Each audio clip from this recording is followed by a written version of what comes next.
सिंधड़ी मां खे ख़बर ॾींदा हलूं। फ़कीर दिलबहार नुकुर जे रिपोर्ट मुताबिक़ अख़बार जे नौजवान हाकर अनिल कुमार मेंघवाल टंडो गुलाम अली जी नारी पूजा धीअ ॼमू मेंघवाल सां प्यार जो परिणो करे हिंदू धर्म मूजिब शादी करण बैदि 4 महीननि खां वठी रूपोश वारी ज़िंदगी गुज़ारण ते मजबूर आहिनि। ॿिन्ही जी जाननि खे ख़तरो आहे तहफ़ुज़ जी घुर।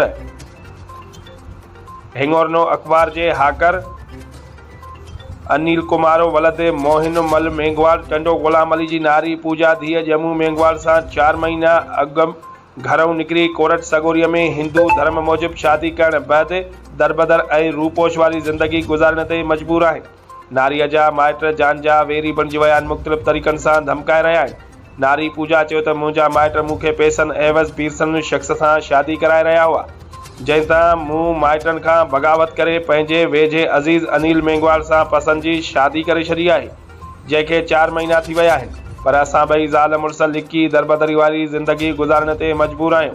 असांखे केर बि तहफ़ुज़ ॾियण लाइ तयारु न आहे। असांजी जान खे ख़तरो आहे। मुंहिंजा माइट मुख़्तलिफ़ तरीक़नि सां धमकाए रहिया आहिनि। होॾां अख़बार जे हाकर अनिल मेंघवाल जे माइटनि ते मुख़्तलिफ़ तरीक़नि सां नारी वापसि करण लाइ दॿाउ विधो पियो वञे ऐं बाअसर धुरियुनि मार्फत धमकायो पियो वञे। हुननि DIG मीरपुर ख़ासि, SSP मीरपुर ख़ासि ऐं सेशन जज मीरपुर ख़ासि खां तहफ़ुज़ जी घुर कई।